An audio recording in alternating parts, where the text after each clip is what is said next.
Good morning, everyone. Paul, did you wave a button or some type of wand and make our guest disappear? No, I didn't do anything like that, but I believe she's coming back. And Glenn, through the magic of the internet, we are going to make our esteemed guest reappear. And then there were three. She wanted to make a grand entrance, I Of see. course, yeah. Drum roll. Good to see you, Hello. Maryann. Likewise, great to see you both, Glenn and Paul. Always a pleasure. Thank you. Thank you. Hello, everyone, and welcome to this week's edition of Blabbit. Blabbit, as always, is brought to you by Open Doors, your premier communication and podcast partner for corporations across the world. For those of you who may not have been here before, my name is Glenn Ingram. I've been working for the better part of the last 2 decades, helping people become better communicators, better listeners, so that they can have better sales techniques. Good morning, Paul. Good morning, Glenn. Do you realize we are coming around the bend to almost our 100th episode of Blabbit? Wow. That was my quiet drum roll. Yeah, exactly. Well, the three of us go back a bit of a ways here. We've known each other for quite some time. And for those of you who don't know me, my name is Paul Geiger. I am a public speaking coach and a presentation expert out of New York City. I help people get over public speaking anxiety, become more clear in delivering their messaging, and get rid of any unwanted speech habits. That's a lot. And our guest, we have Maryann Billington with us. Maryann, would you please tell everyone who you are and what you do in case they don't already know? Okay, well, again, great to be with you all. Maryann Billington, my firm is Action Leadership Group, and we work with organizations all over the world on a variety of facets of leadership, executive coaching, even setting up executive coaching series for companies. Consulting. I'm doing a lot of work with companies right now, and my team is to redefine what leadership is and how we develop better leaders. And I'm constantly pushing the edge, researching, looking for what the issues and challenges are, and trying to find out how we can deal with it. My history, I've been a senior partner with Korn Ferry in the past, client officer for Lower International Institute. I actually led several organizations from at Oracle performance. I handled the performance consulting group there, and even back to dean of a graduate business school at one time. So I've touched on learning development and leadership in many different ways. Well, excellent. Welcome. So let's just jump in here. Let's talk about what seems to me, in my experience, and we hear periodically about people that are newer into a leadership role, or maybe they're going into one level to another type of leadership role, and the development of communication liaison, if you will, between upper management and people that are reporting to them, and how to be an effective communicator and leader. So what type of advice do you give people that are new into those roles, or maybe into a newer role, to be able to take their leadership, their management styles to the next level? Okay. Well, one of the things that we have found out over time is leadership is something that evolves. So the kind of leader you are is something that may need to fit what the scenario is. And if we know anything right now, it's that the environment in which we work and live has dramatic challenges to us. And a leader is somebody who needs to meet that and rise above it. So if you are evolving into leadership, you've got to really look carefully at who you are, what your skills, natural skills and talents and capabilities are, and what you can learn and develop and grow. A couple of decades ago, the theory was that leaders were born and they were not developed or trained or created. That thought has evolved considerably, and a fair amount of research in the 2012, 13, 14 area has said quite the opposite. In fact, if you want to throw some statistics behind it, I'm not sure that always defines it the best way, but the statistics basically show that somebody is likely, to be a really strong, good leader that evolves from great leadership stories. It's somebody who is typically has a natural leadership side to them. So they are, just very good at conversation. They start with a charisma and then they build on that. So you work with the two of you, for example, on communication skills. I start with a fundamental ability to communicate, but I need to perfect that and build that. So one of, it's very important that, back to the statistics are saying 75% of a leader's capabilities are developed, are crafted. And then 25% of your skills you might bring with you to that. And yes, there are people who are probably better off not being leaders. So, in other words, it's not necessarily, a leader doesn't necessarily have to be the best of the batch. In other words, they don't have to be the person who does it the best, because Glenn and I have touched on this subject many times. Rock stars aren't always good leaders. Isn't that correct, Maryann? That is exactly true. Yes. And, it's interesting. I woke up this morning to, I'm always pouring through my emails and all of the sources of information I have. And the title of it was "Find the Smartest Technologist in the Company and Make Them CEO." Well, that made me grab my coffee really fast and chug it before I really absorbed what that was, because that's an example. What you just, what we're just talking about is where we sort of go out and say, all right, who's been really successful at something else they did? They might have been the best engineering designer for equipment. They might have created the most amazing marketing campaign for an organization. Then all of a sudden, we want them to be CEO. And a CEO, in and of itself, is an entire set of skills and abilities that we have to bring together from what they did. I mean, there's nothing wrong with looking at the smartest technologist we have, because technology is a driving force in our organizations, but it takes a whole lot more to be able to lead people.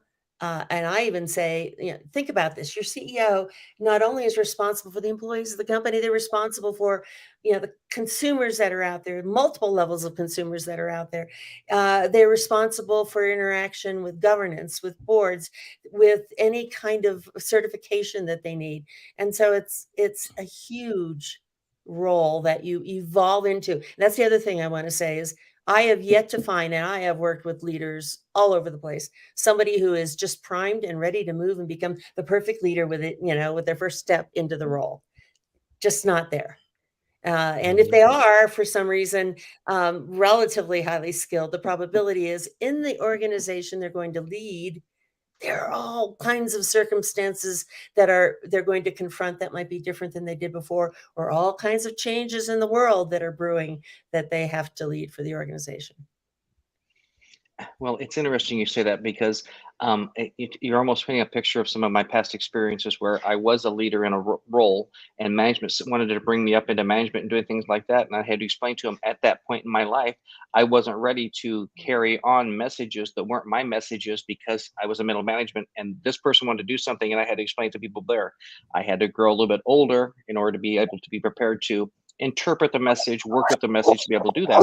So do you see that often where people are maybe put into positions where they're really not ready for it yet, and then they're trying to keep their head above water in order to not lose that position because someone decided that was they were the best person for that slot? So more often than not, I believe that is the case. And I've engaged in some interesting studies within an organization and across organizations.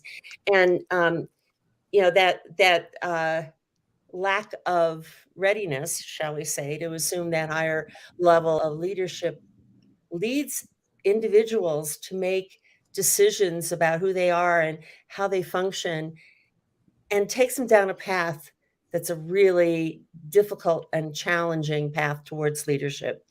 And what I mean by that, and I know we've capped this discussion with the notion of bad leadership. What I have found is the more uh, rapid the development of businesses, the more extraordinary the changes are that we need to confront. We have actually moved in the direction of creating more and more leaders who are not ready for the role or who go down that wrong path. And I've spent most of my career addressing what I call building up leaders, building up leadership. And I've really, in the last few years, really want to look at how do we keep people from becoming bad leaders? So not only how do we develop them, but how do we prevent them from making mistakes, from allowing themselves to become that bad leader? Because they've been, here's an example. One real cause of bad leadership is somebody is promoted into a role and they want to do, they really are good intentioned. You want to do that, Glenn, that perfect job.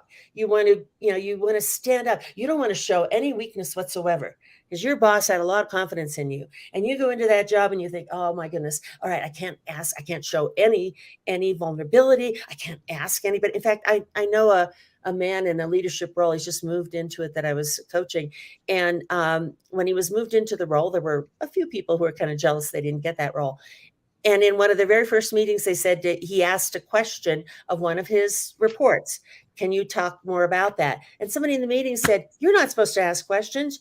You've just been made a director. You don't ask questions. You give us the answers. And this is a major corporation, by the way. Wow. And that is an example of where, that person could respond and say, okay, I'm just going to become that super overconfident leader. I will never listen to anybody else. I'm just going to have all the answers. That's what you're telling me. And that has created, continually this sense of who I am. In fact, it's interesting. I've been gathering from all the coaching that we do and all the programs that we have done and the large number of corporations that are really trying to redefine what leadership is. And the list has grown. We're saying there's the passive aggressive leader. We've always known that one. That person has come in and maybe one day they're just supporting you, and the next day, they're throwing you under the bus, as they say. So, there's that person, you can't figure them out, what's going on. The manipulator. I've done a lot of work in influence, and we've always said there's the intimidator, the threatening, and the manipulator. So they look good. They're influencers. They just influence with bad techniques and create a lot of ill will. The list, lack of ambivalence. Ambivalence is bad leadership. How many times have you gone, in fact, there's quite a bit of this now. And partly because, to the point we were discussing a moment ago, people, there's so much that's changing, but they don't want to admit that they're not sure and they don't know. And so you get this, nothing, no comment, no commitment, no decision, no discussion. And so ambivalence is really hitting us hard in the bad leadership category right now. I always call, unfortunately, the world around us, we've got political scandals and assassinations, and we've got all kinds of, we talk about the Great Resignation. What's that all about? It's people escaping the environment which they're working for one reason or another. There's so much that's going on, so many resignations, so much churn in leadership right now. I don't even think we can get our hands around how much churn is going on. And, you look at that and it's back to abuse of power. It's corruption in organizations. And I know we don't like to talk like this. We don't want to, this is harsh. But it's where we are. And I think we need to embrace that. Do you mind if I follow up on that, Paul? No, go ahead, Glenn. It's amazing that you said that, because let's address that for a moment. As far as management and thinking they have the answers versus communicating, asking questions, and as we talk about weekly on this show, building relationships. I asked that question because the largest company I worked at, I didn't take the management role. I took the employee role and was the highest level you could be in this company employee. And there were some times when issues would come up and I would be talking to a VP and we'd say, well, we can't do that. And I'd say, yeah, we can. And he's like, how can you do that? Hold on a second. I make a phone call. I get someone in the department on the phone. They'd say, yeah, we take care of that, Glenn. He's like, who did you talk to? And I'm like, no, that's my relationship, not your relationship. You should be talking to each department to know what's going on so that you can help the people below you. So as you talk to finance, billing, all these different departments and create those relationships, that's kind of the bloodline of what makes a good entry level and advanced management person. Why don't people take the time to communicate, to talk to people, to get to know people so that everything can run smoother? That is so critical. And that's what you are in the business of doing. Really, communication skills, especially for some reason in the leadership of organizations, I think they deteriorate. I actually think they may even come in with when they're within the ranks, like you're talking about, Glenn, you create communication skills. That's the way you can work. But all of a sudden, it seems like people begin to kind of cut off some of those communication skills that they have done so well at, because in leadership, I don't know, it should be something else, right? Don't I? I Yeah, mean, there should be a level of trust. I think what Glenn's talking about is leadership trusting the networks that have been developed to the direct reports underneath them, and allowing that trust, allowing those relationships to feed a much bigger organization, a much bigger hierarchy. Interesting stuff. I have one question that goes back to what you were talking about before. And lately, I've been thinking a lot about what you were saying, Maryann, churn, changes, individuals being promoted. So for anyone who's watching this right now and they have recently been promoted, how do you deal with suddenly being the supervisor of people who used to be your coworkers? oh, Let's make it personal right now. How do you maintain that authority? Can you give everyone some tips about either mindset, keywords that you like to use, or just pitfalls to watch out for? sure, yeah. Well, the first pitfall you watch out for is in that evolution into your new position is you don't take it for granted. Um, I used to do, along with a couple of gurus in this area, this idea of 90-day coaching for somebody who moves into a new position of leadership. I don't care whether it's 90 minutes or 90 days or whatever it is, but you need to stop and really understand. I mean, it's like plotting a trek that you're making in the mountains. It's like, and it sometimes can be climbing Everest, or it can be easier than that. But you really have to stop, look, and all around you and say, who am I? Where am I? I would actually guide when I'm coaching somebody going into that is we actually create what I call a landscape. So who are the people that you're used to be your supervisors and now you're supervising them? What are their capabilities and strengths? Let's do a little bit of analysis. And it's not long, but it's just take a look at their talent, their capabilities, and then each one of those. And there's layers. If you're moving into a senior leadership position, you have your direct reports, you have the people whom you serve, and then essentially in that network, there's that larger community that will make a difference in your success. And so you really understand who they are, what their needs are. And if you don't know, and you should put the time in this, you should demand when you get promoted into a senior position and this is that, you should demand the time to meet with people. How many times has a new leader been moved into position and it might be a year before they've actually met their direct reports? It's more often than you think. So you demand the time to create that link. It'll take longer to build a relationship, but at least to know and have a dialogue with them at the very front end. Maybe if you have a large organization, you might be able to do it in subgroups. You might be able to do it one-on-one. But what you do is you really map that out, and you have that discussion with that individual. I always advise go into it delicately, but ask them what they think about it. What would make it work for them. And more often than not, especially when you have somebody who's been your manager or supervisor before, there's a lot of pride involved, a lot of ego. And so what can you do for them so they can feel and those around can see you respect who they are, what they've done. You may have been chosen to lead, but part of leadership is recognizing the value that they have added. Now, I'm sorry. Go ahead. I just wanted the one example I have right now is a woman who has actually moved into position, and her boss's boss was someone who reported to her. And it was very interesting because it felt a great deal of tension. And then we went through this process of why are you there? Why am I here? What do you need?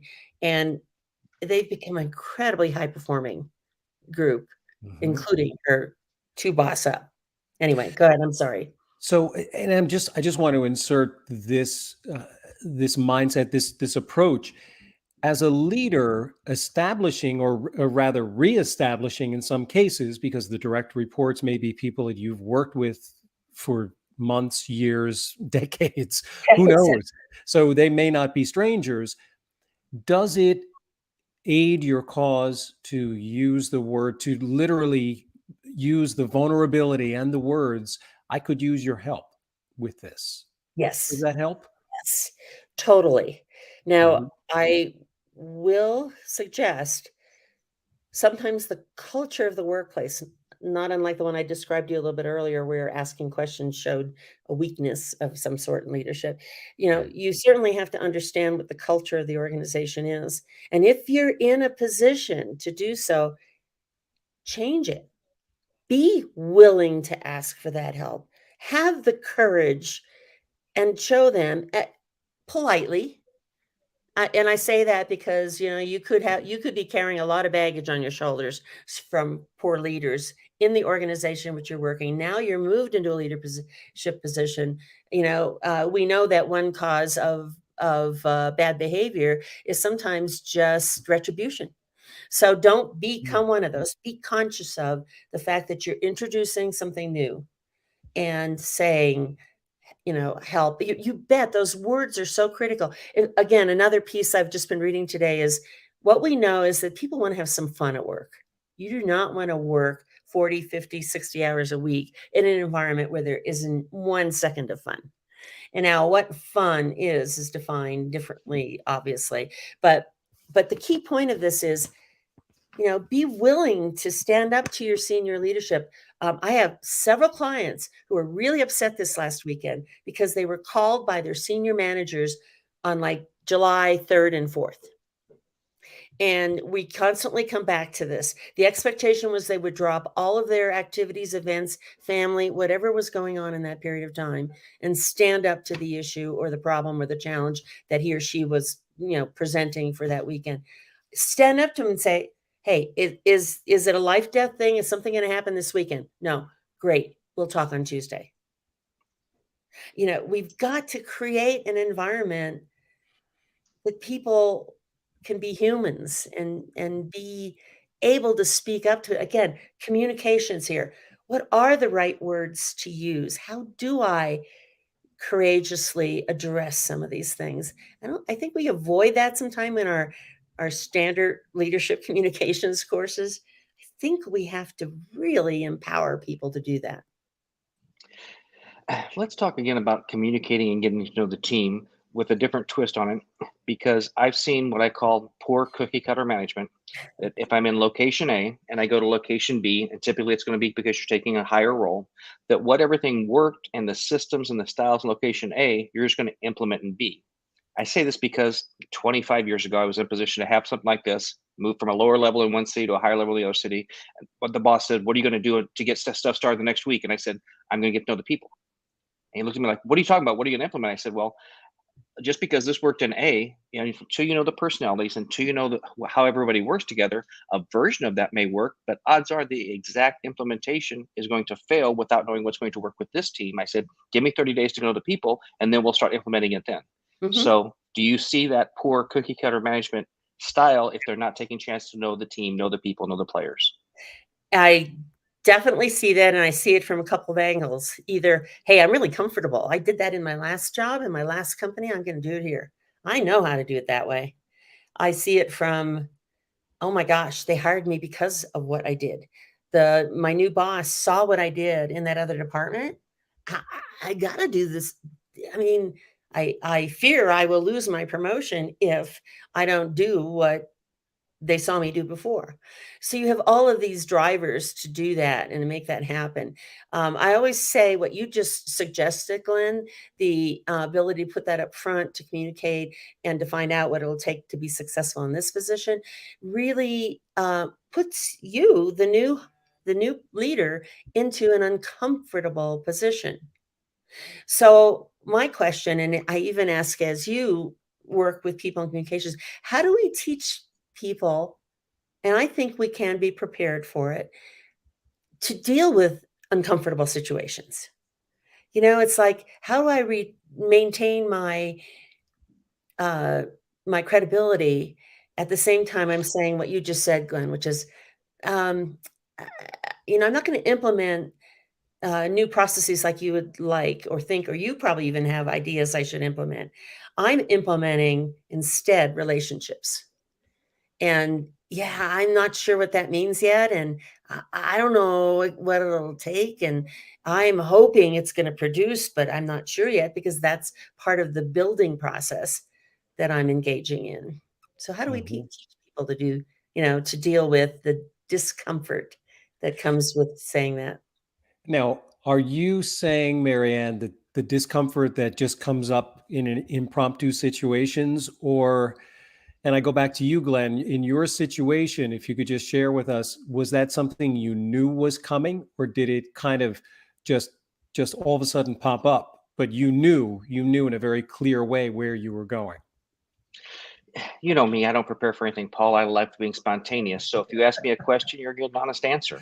Because Right. anytime you are new into a role, you're going to have certain people that are going to test you. They're going to test boundaries, especially if they haven't had a leader in that role and stuff like this. So until you determine where those boundaries are, what their capacities are, capabilities, and what they're willing to do, I think anyone that is just saying, I'm going to do this is arrogant, and they're probably going to fail worse instead of just taking some time to succeed over a short period of time. Well, now you bring up an interesting topic that I see popping up in my life now and in the past and probably in the future. And that is, we've just basically touched on things from two ends of the pole, which is you want to get people on your side and be able to create an environment where they're able to collaborate with you, but yet you don't want to get pushed around. So this is an interesting balance, and I don't know what the right answer is, and I never have, but I've always recognized that in life there are a lot of these balances that go on.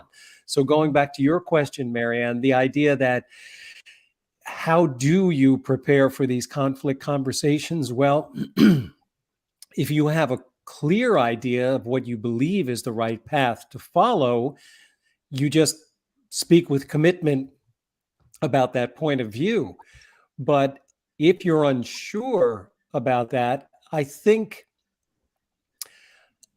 giving yourself permission to gather more information, more perspective, and just in an immediate being the person right there who is being confronted with the conflict, always take a deep breath. Mm. That's You taught just me that a really long time ago, and I always think of you when I pause. right, because it's not necessarily pausing, and that's what I say from a public speaking standpoint. There is a body language projection that goes along with taking a deep breath. If you just go, let me get a little bit more information about that, suddenly your commitment level, your authenticity level goes up, and people respect that. And we go back to that word trust. Trust only begins when you know somebody is speaking in a committed way. Ultimately, trust will lead to persuasion, Mhm. and that's leadership. It's not Yes, coercion, it's persuasion. that's So that's my take. absolutely right. Yeah. In fact, I've always dabbled in the uh, communication concept of influence. And admittedly, when I worked with Terry Bacon, who was the CEO of Lohr International Institute at that time, and we did an extraordinary amount of uh, research with our clients, so to speak, at the time, to understand where influence fit into their typically command and control kind of leadership styles that we mostly found, especially in the C suites. It's by then it's command and control, um, and we looked at influence as what was perceived, I would say, in the decades ago as a weakness. Really, influence meant you weren't strong enough to take control, but you were going to try to convince somebody else to join or come on board, to the point where it's evolved into now the primary way that leaders succeed, by using influence tactics and looking carefully at what they are and which ones you use under what circumstances. So I've become very enamored with that concept and recognize, if we can restore a global world, an economy again, which I hope we can, that in a world of different values and different languages and different resources, that we can learn to work with that that concept. Influence leads to collaboration, or collaboration leads to influence. It's kind of a two-way street. And we know that's the most productive way to get things done. So I do like that you brought up that sense of influence and its importance. And I would like every leader to go through a very careful study of influence, how I do it, how I shouldn't do it, and what applies to different circumstances. Well, and when you're going into those newer roles, maybe in new locations, different things like that, I kind of look at it as dodgeball. You have to learn how to dodge, dip, duck, dive, and dodge, because not only are you dealing with the people below you and above them, but you're also dealing with your clients at this level and this level and this level. And when you get multiple personalities involved, it's how to satisfy this person to work with them, a different relationship or different style to deal with other people. So without learning kind of personalities and psychologies, if you don't do that, I think you have a long road to hoe. Yeah. So as these people you're helping them with management, how much do you kind of enforce them understanding personalities, psychology traits, and stuff like that, so you can deal with everyone, because we all have different characteristics and behaviors. Hmm. Yeah, and in addition to working with, I'll call it, communication experts such as yourselves who really see it, both the science and the art of communication, I've also delved into the world of acting, drama, uh, just finding ways for people to become more conscious of the entire communication package. And boy, the one advantage of Zoom meetings over the last few years is people have gotten to see themselves as they appear to others sometimes. And Mhm. I think that I know, has raised a lot of discussion. It usually starts out with, I'd like to handle Zoom meetings better. And ultimately, what we say is it's your communication technique overall. So not only on Zoom, but when you meet people face to face, how do you carry some of those lessons forward with you? But to the point is just, I just don't think we've helped people understand what a conscious effort communications really is. Who are you speaking to? What's the current vibe in the environment? Mm. How are you coming across? Is it your strength, or are you moving into a weaker technique for communication? And what should I do about it? But you know more than that about that than I do. I just know it's a very critical skill. Well, we talk a lot about the language, and Glenn and I have talked many, many times about the importance of asking questions, which is what you brought up earlier. Yeah. And leadership is really, talk a little bit, Maryann, about the idea of how can I be of service? How can I be of support as a leader? Is that a conversation is that a mindset that leaders need to have in order to build that collaborative team? Hmm. If you reflect on what it takes to motivate yourself, and you think, when I've been part of things, what is important to me? Now, not everyone, but the majority of people will go in the direction of, I want to be supported. I don't want to be the tail on the dog. I want to be, part of the whole motion forward. And as a leader, you need to think and understand how you cultivate that. And how do you give that sense of, it's perfect, it's okay if I ask you questions. It's okay if you ask me questions. That's part of our world. In fact, as a leader, you should be asking more questions than making statements anyway. Or you're not a leader. You have that whole team of people just sitting back and waiting for your direction. Mm. And we don't. That's not going to work. And I mean, that part of the resignation of, especially our younger generation, they just don't want to be handled that way. And I think the service part comes in. Now, I think I'm in a minority on this one. I think you have to be careful. Um, we know there's a whole line of leadership thinking that's all about servitude. The leader serves others. And I certainly bought into that uh, for quite some time until I saw that it's back to adaptive leadership or adapting to environments. There are times where serving others means making a decision, Yep. taking a stand. And support for somebody means, okay, let's take this next step together.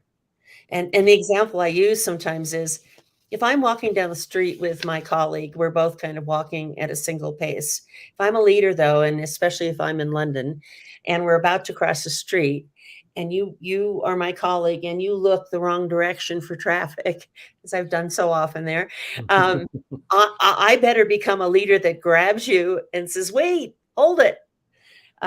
There are times leaders have to do that, and that's the only sort of a side note I would put to servitude and serving others and asking questions all the time is understand that there's a time you're going to have to do both. Be able to ask and serve, and also be able to take a stand and guide people with the decision. Well, and don't you think that's just part of from the top down communication style to say, listen, I want to talk to you, Maryann, and know what you want to do. I want to talk to you, Paul, and know how you want to do stuff. And if we're all on the same page, then this is an easy decision. But that isn't what a leader encounters more often than not. Sometimes I may have to make a difficult decision, but I'm doing it for the best interest collaboratively. And by doing that communication, you build that rapport and you earn that respect so that when you do have to make that difficult decision, it's accepted a little bit better. Yeah, totally. I think that, as you say, the style is the really important part of it. And boy, can we look at our Washington cohorts today for extremely bad examples of that, as well as a few good examples. But the point is that when you make that stand, you can actually say, contrary to what the example you just gave, which is, well, it's my decision, my way, we're going to do it. Just get on board.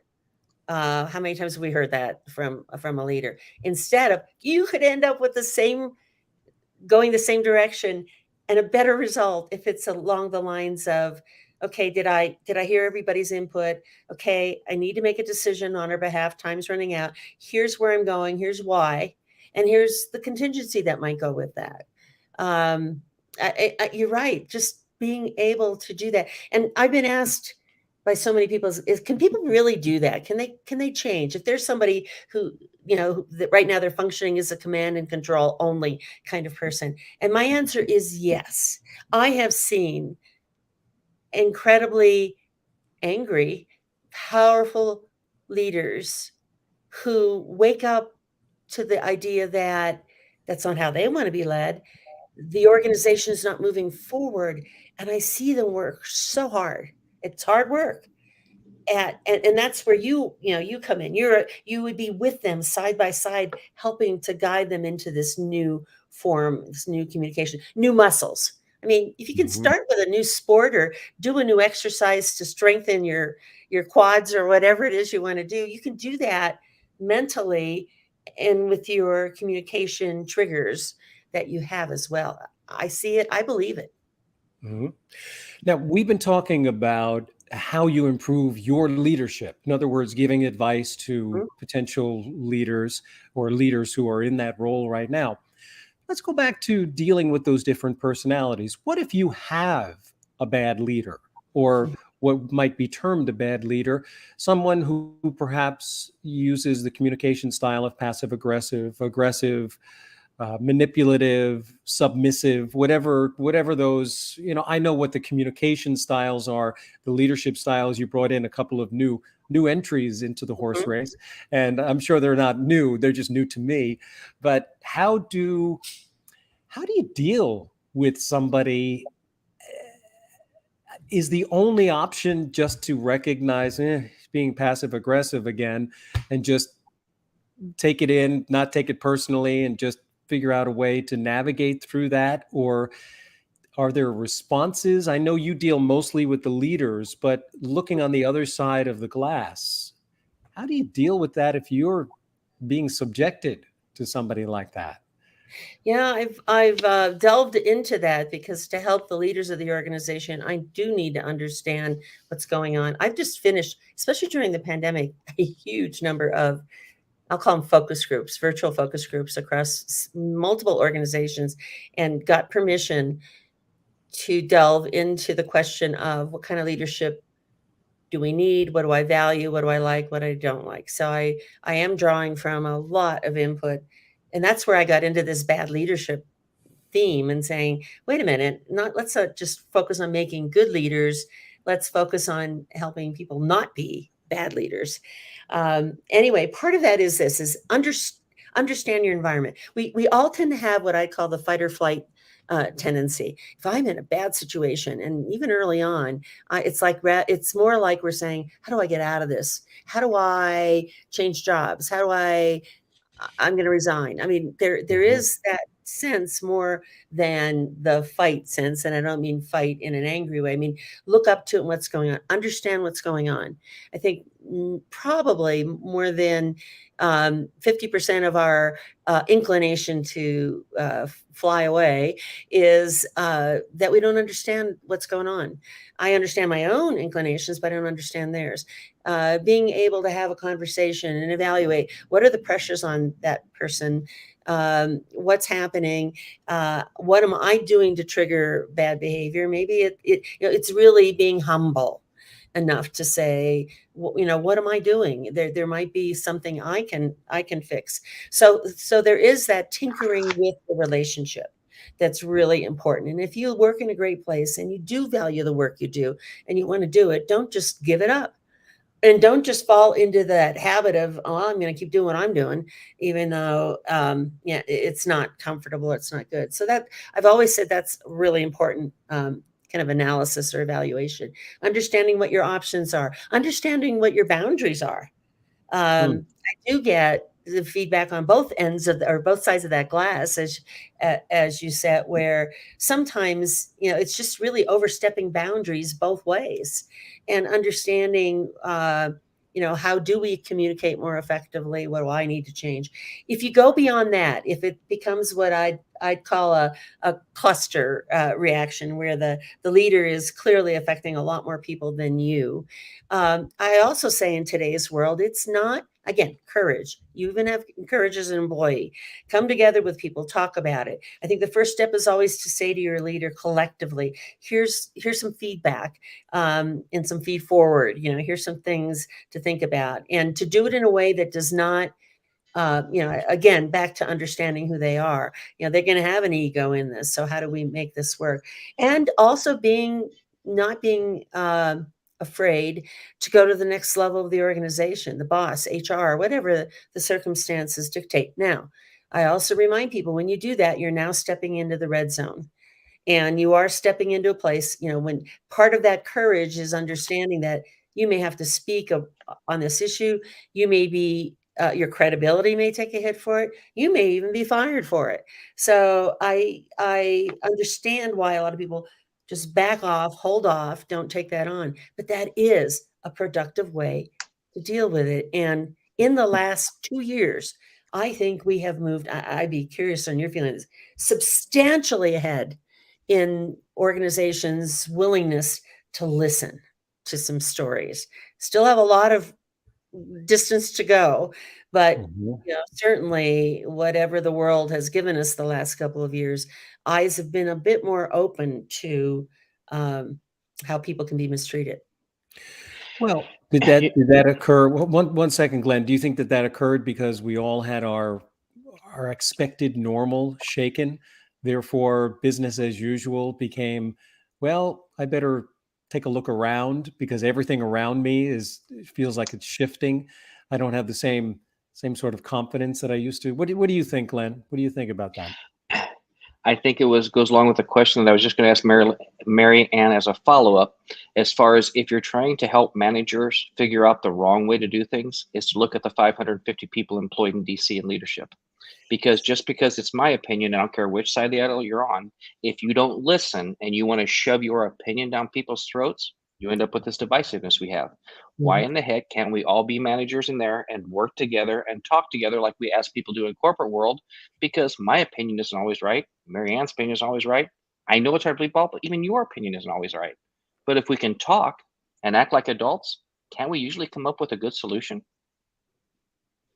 We can, and we've seen it Mhm. happen. We've experienced it, I'm sure, somewhere in life. I think the way we do that is is what we must be conscious of, because I think generations ago, I think about my parents. It was what made them happy was that their boss was happy, not that they were happy. Their boss was Mhm. happy, or their father, their mother, whatever it is. We've moved very much forward, so the ability to just nod heads and say, "Yes, sure," or the leader to say, even Peter Drucker's idea of management, not leadership. And even though he's had great insights into it, truthfully, what he professed probably has evolved substantially into a different kind of form of expressing that, of expression. I I think that, and I'm constantly challenged by this thought of how do we recover that ability to have a conversation? And I say recover it because I do think from my coaching, from the work I've done years ago, we had a better instinct about how to do that or what to do. And if in my, it might be 80-20, 80% of the time, we managed to collaborate, get through it. Didn't always agree, but we got through the discussion. 20% of the time, it was just irreconcilable. Now it's the other way around. It's the flip, which I believe partially is example. And in corporations, in politics, everywhere. And it's the tolerance for it. Mhm. So it's not only what we see around us, but we seem to have all of a sudden become very willing to accept massive disagreement and deep disagreement. And even if it's a value I hold, I should understand you hold values too. But instead, our values have become swords. We fight each other with those values. Mhm. What do we do? Oh, Well, we could talk about this I all know. day long about the internet, causing a lot of these things. I always say this, the the comments and in the interactions that you see go back and forth, you would never have with a person you were sitting in the same room with, even if you didn't know them, and even if you disagreed. I'll go as far as to say, even if you hated them, there would still be some sense of empathy that would stop you from being as divisive as you might be tempted to be.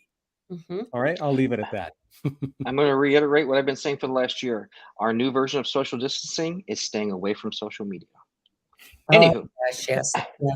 No, that's very true. let's let's talk about a tag phrase that was, I think, misused 90% of the time from a decade ago, and how it needs to be a part of every business organization out there. And that was when we did team building. Oh, So let's talk about the different generations, this newer generation coming up, and the need to actually understand and learn how to build a team environment. Not just going out and doing something to get to know each other personally once a quarter, once a year, but actually using management to build a cohesive team to move forward. so I've actually started questioning the use of the word team building and teamwork, and understanding what we really mean by that. So, a couple things. One is, I do think we've recognized something different is happening. So, I've often used when I talk about the different generations and their approach to leadership that, there's a generation a long time ago who viewed it as orchestration. I'm in an orchestra. I've got a conductor, and teamwork is following every move that he or she gives to me. Military. I'm on the battleground. I get orders. I follow those orders. Ooh, we've seen in Texas a very bad example of that, which breaks my heart because there's an example of, well, the order is more important than anything else. So a team means I've listened to those orders. Um, I've heard somebody convey recently their feeling about teams and corporations, and it's like the pioneers. The team is a group of oxen who are bound by these wooden The yolks. yokes, thank you, Yeah. that hold them together and drive them into different directions. That's a genuine feeling right now about what a team is. So we have to rethink the vision of what it is, what its purpose is. We overuse teams. We overuse them so much. Now, there can be advisory groups, insights. I can collect different, I mean, think about the ultimate goal for bringing a group of people together. It might be a team, by the way. Um, and maybe I look to the sports analogies for that, where everybody in the team has a job, and if they don't do their job, they're not going to win. But if they work together and do that job, they can become a winning team. Now, unfortunately, a lot of them don't look very happy doing that team. That's the other thing that's changed. Larry Bird used to laugh his way across the basketball court when he was playing. That doesn't happen anymore. I think we need to add that spirit to it to make it work. And then we also need to redefine bringing people together to make decisions in, and maybe it's collaboration, maybe it's advice and input, maybe it is democratic. There are times democracy makes sense. So let's be more careful about how we formulate teams or groups of people, if I can stay away from that word. I don't know if that got at what you're doing, but it's a fascinating topic. Mm-hmm. Well, let's talk about, I know you touched on it a little bit here, Maryann, and as we're kind of wrapping up, I just wanted to cover the idea. We hear this word kicked around. You used it, but I know we can do a deeper dive on this. The idea of influence, being an influencer. That's like something that other people give you permission to do. Or how can you possibly consider yourself to be an influencer? Or you're not, whatever it might be, just because you're a leader. What are the things that we look to really influence people about as a Mhm. leader? And you touch a little bit on the idea of culture there, because that's another very broad term: improving culture, cultivating culture. Mhm. So, let's start with culture and we'll go to influence, because I think culture is the environment and community that we have created, and the behaviors and practices that we not only tolerate, but we model. So that's why I say sometimes if you go to a website of a major company, minor, whatever, you will see sometimes it will list its values, and you look at that. And boy, we hear a lot of this when I used to work with Corn Ferry, which is a search space. There'd be a lot of discussion about, well, look what they say their values are, but what do they practice when they are in their environment? And you'll hear this word culture just kind of tossed around. When I'm working with leaders, I say, you take that very seriously.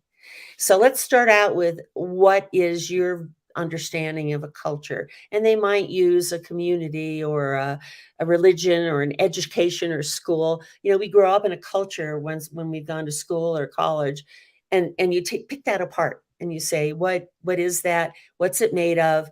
What can I influence and what can I not influence? So, for example, I always say you got to hire in a little culture too. You got to bring the right people in. You can't develop everything from scratch, and you got to model it. One of my real interesting assignments once was to work with a leader who was being accused of not modeling their culture, and follow around and point out when that happened and how they could change that. So that's the importance of culture, building the community, giving it permission to interact in a certain way. Now, let's move to influence. So the permission to interact a certain way is back to words we've used before. Maybe it's a place that all it tries to do is everything by teams. Maybe it's a place that tries it is command and control. We're troops and we do what we can. We've got a lot of examples of that going on. So the point is that influence is a communication skill. And you said give permission. you give permission by the culture, a willingness to hear others and participate. So I got to have two roles. One is I've got to listen to those who are trying to influence, and I've got to create an ability to influence others. And influence assumes that, there's a bad side of influence. That's what I think a lot of people tend to think about. But as a skill set, you can develop it and use it as an individual, meaning I can't make you do something, but I wonder if I can, and there's multiple tactics. I could give you another 2 hours or 5 hours or 10 hours of this, but influence might be, I need to give you the facts because you're a fact person and the decision needs to be made. It might be, and I'll just go the other side of the equation. Influence might be that I really need to get to know you a little bit. Maybe we, take a walk. Maybe we go to an event together, something like that. We get to know each other because there's more involved in the trust of the relationship to be able to influence them. And there's a whole host in between. So I really believe influence is more than you get permission for. It's what you do, how you do it, who is your audience, what are the tactics you're going to use, and you draw your tactics from power, sources of power, and good sources of power, not bad sources of power. And understanding all that is important. When you can do that, you can actually create a culture more quickly because influence is a better way to get people on board and to adopt it. Anyway, I go on, but I think that kind of sets what I have in mind for that. Nice. Unfortunately, Paul, I don't have 5 hours to continue with the 30 questions that I have assigned. So we're going to have to invite Maryann back at some point. Absolutely. Love to do that. It's been a pleasure. Thank you very much. If anyone would want to reach out and contact you directly, what's the best way to do so? Do so at Maryann, my name, Maryann, at actionleadershipgroup.com. In fact, should I put it in the chat? Will that go across? I don't think so, but that and I'm sure you're on LinkedIn and the other places or whatever. It's just easy to get. And Facebook and everywhere. I mean, just Action Leadership Group. You can Google that, and that'll take you to a lot of different sources. And I know you have a wealth of information that we barely have scratched the surface on. So again, thank you, Maryann. No, I thank you for inviting me, including me. I value the two of you very much and your thoughts on this. And thanks for going into some uncharted territory on this discussion. I appreciate it. We always do. Thank you very much, everyone. We'll see you back at the same time, same places next week. Have a great weekend, everyone. Take care.